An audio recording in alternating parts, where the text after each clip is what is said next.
Hi guys. So this is not one of my usual videos. This video, I'm going to tell you right up front, is being called for by God. God has given me a message. I am not a prophet. I have never claimed to be a prophet. I am just telling you that I am being prodded by God to deliver this message about my life. I talk about healing constantly. I have spent the majority of my life healing myself, healing my wounds, healing my problems. I spend a great deal of time and energy on the people that I know and care about and their health and healing. If they're open to it. Many are not open to it. And in fact, I get very kind of annoyed, excuse me, kind of annoyed sometimes because I will know how to fix somebody's problem that they're standing there complaining about, but they will not take the advice and do it. But that's on them. Anyway, I spend a great deal of time healing myself, my friends, my family, my animals. Healing, healing, healing. Everything in my life is about healing on some level, either mentally, emotionally, or physically. And I talk a great deal about healing on my channel. That is primarily what I talk about. And the importance of healing, how important it is for people to heal. And though I have done my own healing since I was very, very young, I still have had things to heal. At the beginning of this year, I had a major, major change. And it was brought on by me, so I created it, but it was the beginning of a very, very difficult healing journey. And this video is hopefully the end of that healing video, or damn close to the end of that healing. And this is not about a reading. This is not about some, thought that I've had. This is about my life, my personal experience. And I guess I'm just going to tell it. When I was 10, a family moved in across the street from me, from my family's house. And there was a girl who was standing in the front, and I ran out to say hi to her and meet her because I realized that this was a new family that was moving in. She and I were talking. We're probably talking 15, 20 minutes when this boy came out. And I felt like I was in love. Like I saw him for 5 minutes. He was complaining or, griping at his sister, who I was talking to, about what room they were fighting about, what room they were going to have. And I was smitten. Oh my God. It was totally love at first sight. And I'm not sure really why at this point. I know that it was destiny. But I always thought it was destiny that we would be together and we would be in love and we would have children together and we would, grow up. But that's not the way this story went. And the reason why I'm telling this story right now, I forgot to tell you this, or in this format, is because I need to heal from this story. And it is not selfish. I need other people to have strength to tell similar stories to mine. because I know there's a lot of you out there. I know there are a lot of people who need to heal a wound very similar to mine. And I want people to be encouraged to do this, to heal their wounds. However they need to do it. If getting on a public forum and explaining your life story is the way you do that, then do that. I don't want to do this. I am being asked by the divine, by the Almighty, to do this. And I know why I am being asked to do this, so that other people will see that I am brave for doing what I'm doing, and they need to be brave too. And they need to heal too. So, love at first sight. That was at 10. At somewhere around the 12, 13-year-old mark, nothing transpired between the two of us, other than me going, huh, you're so wonderful. He left, went away for a while, came back. I still felt the same. I was really excited that he came back. Yeah, so somewhere around the 12 to 13-year-old mark, we had a kind of an intimate moment, and he tried to have sexual intercourse with me, and I said no. And he said, okay, and he let it go. And then a couple months would go by, and he would try it again, and I said no. And he said, okay, and let it go.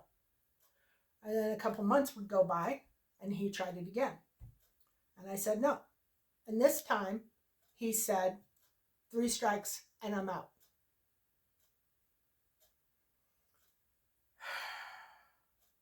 That explains the title of the video. I gave in because I believed him. Naively believed him. Of course, I was 13. 13-year-olds are naive. They are. So, I had sexual relations with this man, or this boy. He was 6 years, I believe, older than me. Roughly. Everybody knew. All of his siblings knew. His parents knew. My parents knew. His older sister took me and her other sister, my best friend.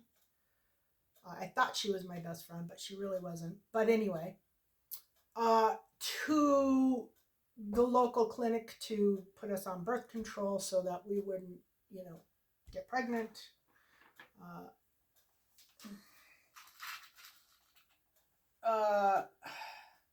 My mother wasn't real happy about that, but she was glad that I was on birth control.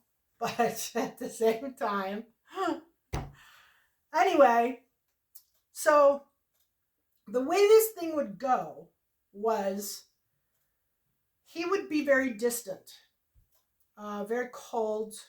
He would, in fact, look over my head or look over here or look over here. He would never look at me directly after having had sex with me. I remember one day his father actually warned him that he was playing with fire and that he should probably not do that. And the way it would go was we would have intimate times, and then he would get very cold. He would, look over my head, look over here, look over here. He would never talk to me. He would never acknowledge that I was in the room. A couple days would go by, and he would start to notice me, start to talk to me, start to pay attention to me.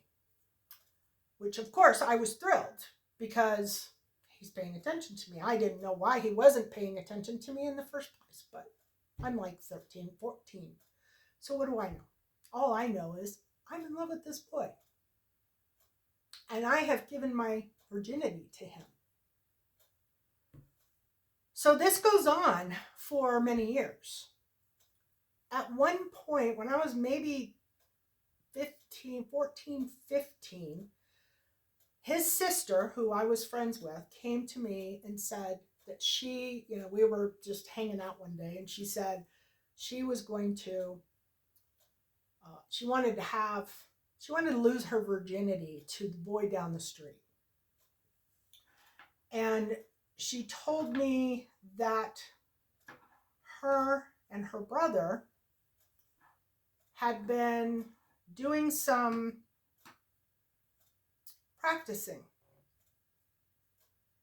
And she hoped that the practice that she'd been doing with her brother would come in handy or would make her more confident in doing this. I wasn't really sure what she meant by practicing, but I didn't think it was what she told me it was eventually, later on down the road. Many years down the road, too, by the way.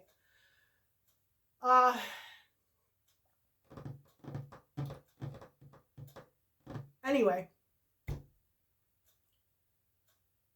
she did actually approach this boy, and she did lose her virginity to him. And afterwards, she said, yeah, all that practicing that so-and-so and I did really paid off, or my brother and I did, paid off. I still wasn't really sure, what she was talking about. And maybe I didn't want to know because I didn't press her for details, but at that age, I didn't know to press her for details. I assumed that it was, I don't know. I don't know what I thought it was. Honestly, I don't know what I thought. So years later, what would happen was he would leave it was kind of like he would go back to their hometown during summers. And during winters, he would come back to where his parents lived. And that was because where he was from was very snowy, very cold, very annoying, but he really liked it there and he really wanted to be there. But he didn't want to be in the snow and the cold and so on and so forth. So that was what he did. It was kind of like, summers he was there and winters he was where I lived. And this went on for many years until I was just turning 17, maybe. And there was a lot of drama in between. There was a lot of drama. Oh my God. But the basis was, have relations, treat me like I don't exist, start treating me like I exist, have relations, treat me like I don't exist, and it just went on and on and on like that. And then, he had relations with some of my friends in front of me, not like in front of me, but like he would hit on them in front of me. Then there was like a deepening.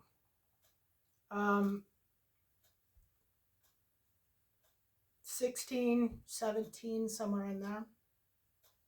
And he left during the summer. And he didn't come back. And I called him. And I, poured my heart out to him. And while I was on the phone with him, some woman grabbed the phone, screamed at me obscenities, and hung up.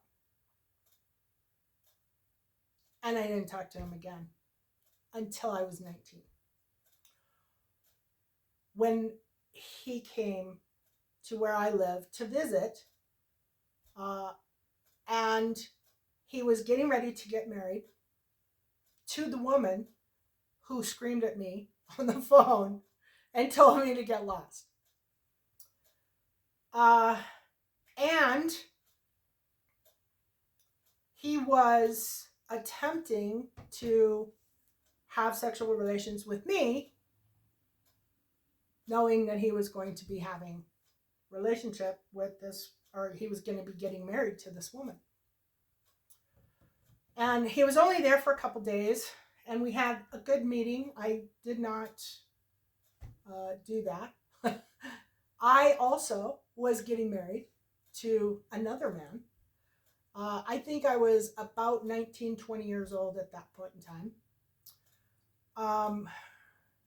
Anyway, I was getting ready to get married as well. And I wouldn't have, you know, I couldn't imagine, even though I loved this boy, I loved him. I couldn't imagine starting out my married life with my new husband, with that on my conscience, sleeping with somebody else's person. So that never happened. Fast forward, I don't know, 30 years, 40 years? No, 30 years. 30 years.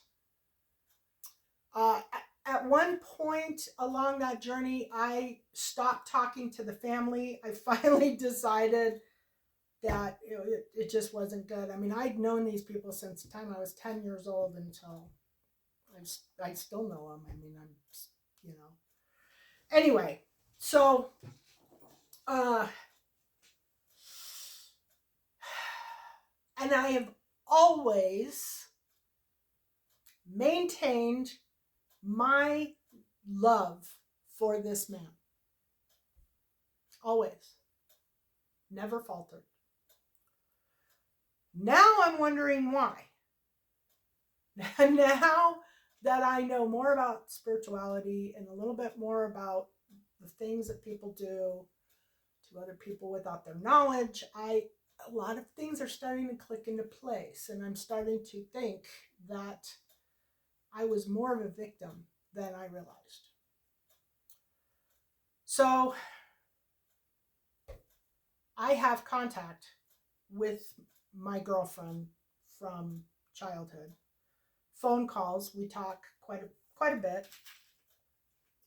During one of those phone calls, she tells me that her brother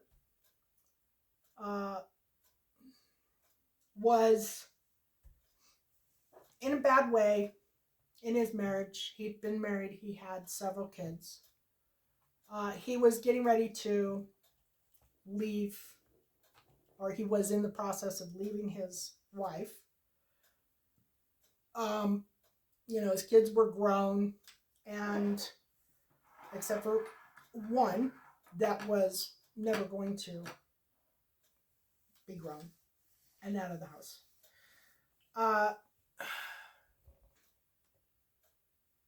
She said, he wants you to call him. I said, I'm not calling him. He's married. She said, he wants you to call him. I said, I'm not calling him. I said, if he wants to text me, that's fine. I will talk to him. Whatever. So we talked. Then we talked again. Then we talked again. Then we talked again. Then we talked again. Totally convinced me he was leaving his wife. He was getting a divorce. Everything was, and he realized that he, you know, I told him everything that I felt.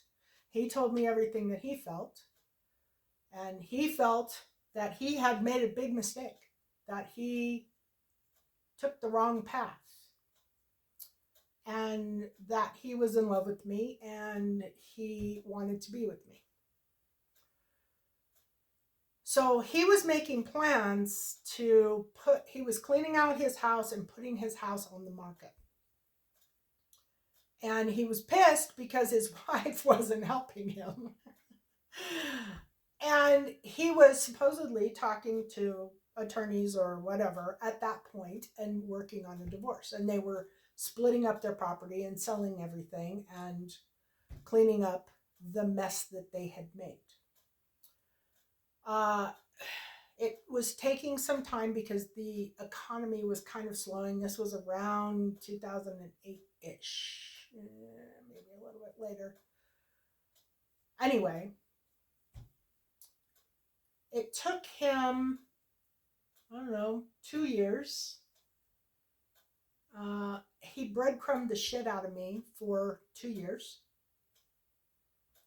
Several times I thought, what in the hell am I doing? This reminds me of childhood with the on again, off again, I'm here, but then I'm not here type mixed signal kind of thing going on. But then when I would press him on it, it was like, oh, everything's good, everything's great.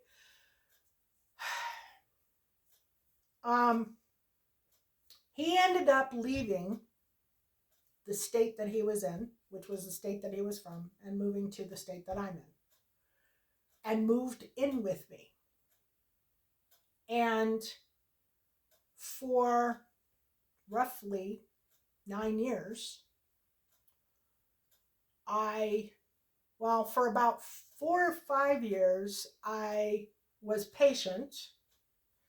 He had a younger child who had not turned 18, but was never going to leave home. He didn't want to finalize a divorce until the child was 18. Why, I don't really know. But I was willing to give him the benefit of the doubt. Child turns 18, child turns 21, child turns 22. Still, nothing's been done on the divorce. And I am pissed and pretty much screaming at him every 3 months or so that he is turning me into a homewrecker and he has not left he has not filed for divorce. He's worried about the money. All the while, he's sitting there with money in a safe that he could have used to pay for the divorce. Not to mention, as long as you have two people who are married and you both agree on the terms, there is no need for lawyers and divorces. You just sign the papers. You come to a term agreement on this and you sign the papers. There is no need. Well, none of that ever happened. The final straw was him asking me to help him get a divorce. Well, there was a lot of final straws. First of all, his children, who are all adults, were very cold, very nasty. They were not welcoming. They were very combative. They literally, it was almost like sometimes they would contact me just so they could be mean. Just so they could pick on me. And I kept saying things to him. Why are your kids like this? What is wrong with your kids? He kept telling me, my kids are fine. My kids love you. That's just how they are. That's just the way they are. Well, I was thinking, they act like they're like the popular kids in school and everybody kisses their ass because they're the popular kids in school. Those kinds of kids. They were just, I never bonded with them. And I'm wondering, how exactly am I going to have a relationship with this man who I cannot bond with his children? Okay, fine. Your children are grown adults, but they're still around during the holidays. They still come over for dinner. They still text me or call me. I still have to have a relationship with your children. Anyway, he wasted years upon years upon years of my life. I am not a victim. I allowed him to do it. I believed him. I trusted him. I now believe that there is a very big likelihood that this man is a covert narcissist. Covert narcissists appear to be very nice. They fool many people. Color me fooled, because I was fooled. But I do not believe. In fact, I think there is a little bit of narcissistic personality disorder in the entire freaking family. But I am not a psychologist, and I cannot say that they are. But they sure as hell all act like it. Every one of them. Lies. The amount of lies that this man told is staggering. Staggering. He told me so many lies. And probably the biggest lie he ever told me was, I love you. Because I don't think he's capable. Not because there is not a part of him that does love me, because I do believe that there probably is. And for all the lies that he's told me, I know that he has told lies to all of his friends. I know that he's told lies to all of his family, and I know he's lied to his kids. There was a time right after he got here where I went to tell a story about when we were kids. And he flinched and stopped me because he didn't want his kids to know about, I don't know, his drinking, his drug use, his, I mean, that was all very prevalent. I mean, it was the 70s. I always thought, well, it was the 70s. Everybody was drinking. Everybody was doing drugs. Everybody was smoking pot. Everybody was. I thought everybody knew that. I thought that was kind of normal. I didn't realize that that was some big secret. But obviously it was. And there have been many, many, many more secrets. I'm wondering now if he was ever honest with his wife about why he was here. I'm really not sure that he was. Since I don't know her, I have no idea. I don't think he's ever been honest with his children about his past, about his present. He was a drinker. I despise alcoholism. I cannot tell you how, I almost feel enraged when I get around somebody that is so drunk that they're falling over and they're saying stupid things. I don't like alcohol. Do I drink it? I did drink it. I drank it fairly, but the minute I started feeling a buzz, I would stop.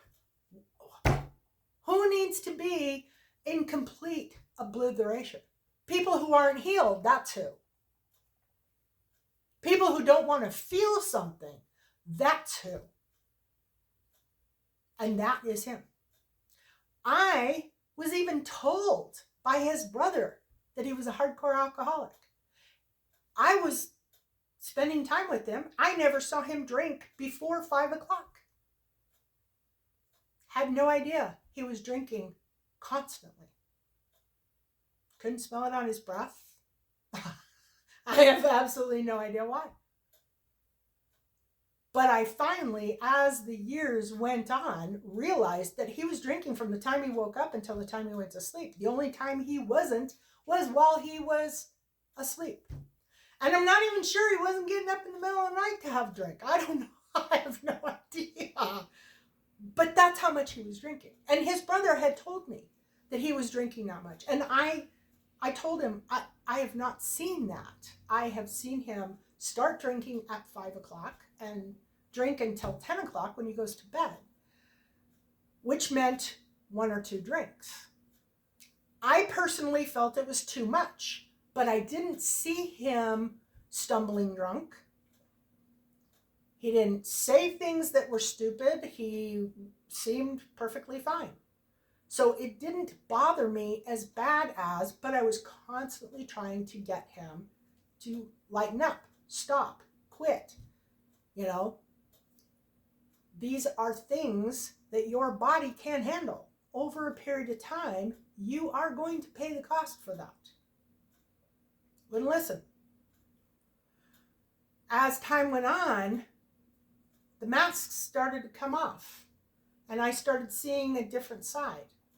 And I started seeing an increase, a huge increase in alcohol consumption. You know, get out of bed, walk to the kitchen, pour a shot, do a shot. Drink for the rest of the day, then drink all through the night. That was really bothering me. The fact that he was not taking care of his personal business. Now, mind you, the whole entire time he was here, his wife never said a damn word. Never said a word. Never raised hell. Never nothing. She would send the youngest kid up here to spend some time and back. You know, we were spending time with his other children.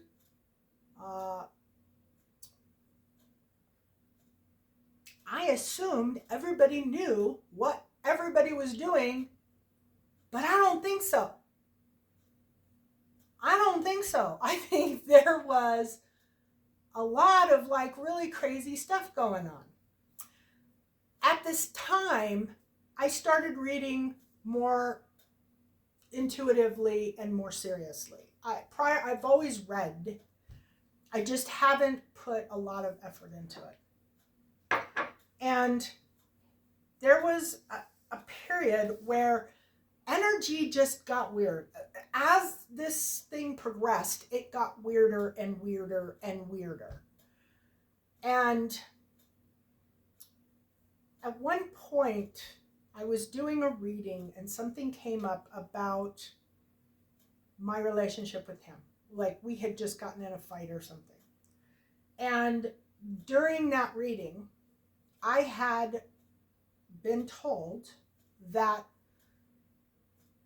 the practice that he had been doing with his sister when we were kids was actually having intercourse with her. And there was a possibility, well, I'm saying there's a possibility. My guides are not saying that there is a possibility. My guides are saying that he had a child with his sister. When I confronted him about it, he had a ready-made story. Boom, exact with dates and everything, which tells me it happened. Needless to say, that was the end of our relationship. I spent a great deal of time healing, but I am literally a master healer.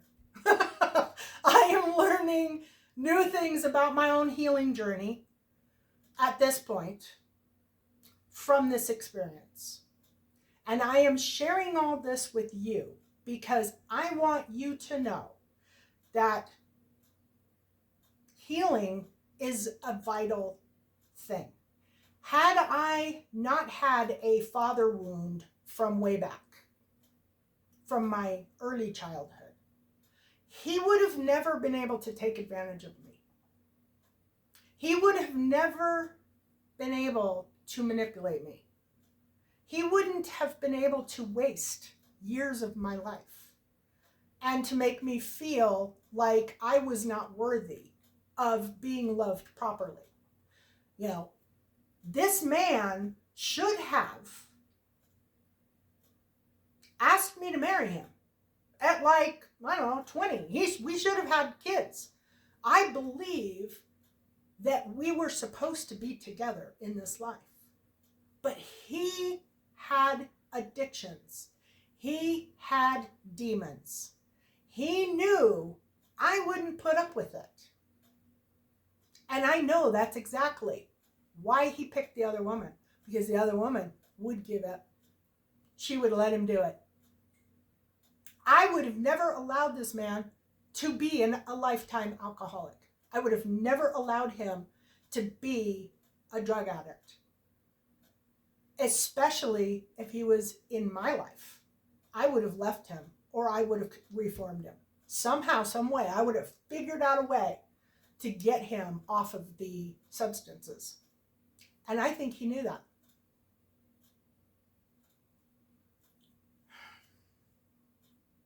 Now, this was difficult to do. And I know I'm going to get a lot of backlash. And I doubt that I am going to respond to any of it.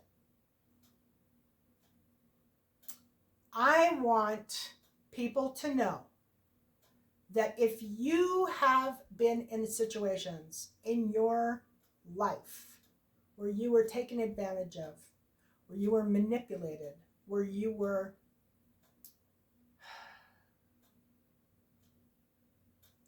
treated less than you are worth by anybody, particularly if it involves sexual activity that was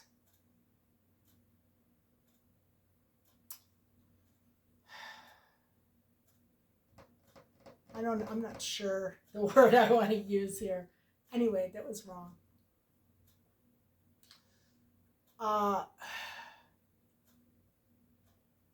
But I want you guys to know, I want people who see this video to know, I would be a hypocrite if I sat here and told you all to work on your own healing, to heal your own wounds, if I didn't come out and tell the wounds that I have not healed. And actually, I would just like to say that I got through this entire video without one single tear.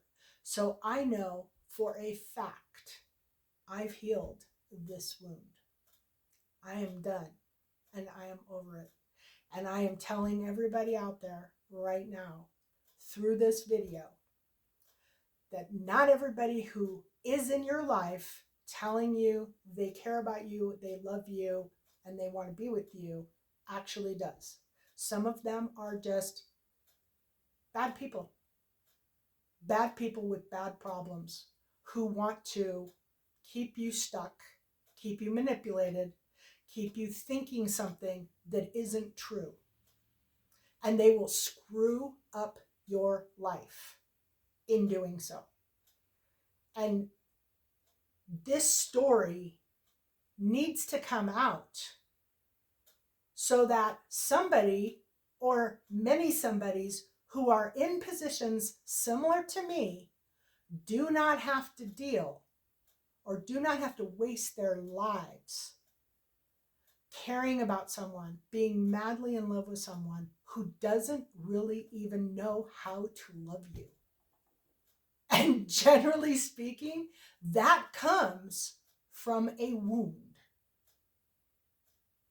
This is why in all my videos, I keep telling you that wounds are a big deal. You have to heal those wounds.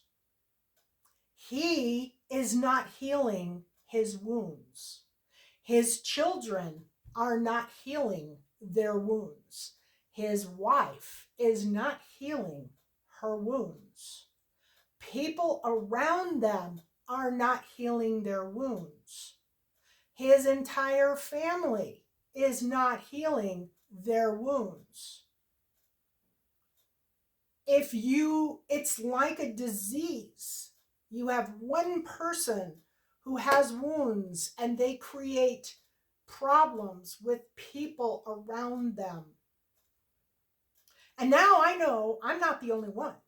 And I'm sure that there are more that I don't even know about. That, had I known about, might have changed my life a lot.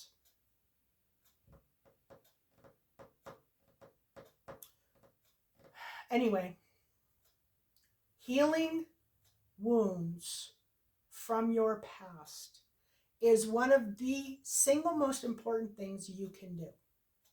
If you have a drug addiction, you have alcoholism, you have a personality disorder, you have fears and phobias, you have any of those types of things, you have a wound somewhere. And you have to figure out where that wound is and you have to get it healed. And if you don't heal it, you will just continue to wound more people.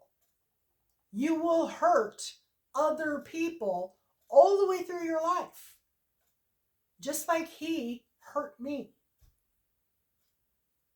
This man had my heart, hook, line, and sinker, regardless of what he did. Total and complete unconditional love was what I gave him. And he shit all over it. And I know that today he is sitting around wondering, what the hell happened? What happened? Why did she love me that whole time and now all of a sudden she doesn't love me? Because I finally woke up. I finally pulled my head out of my butt and realized I deserve a hell of a lot more than him. He gave me nothing. Breadcrumbs, as they call it these days. Breadcrumbs. I'm not angry. I'm not crying. I'm over it. I'm over it. I feel very, very good. And I am telling the story so that other people will have the courage to tell the story themselves. And to see if I was really healed.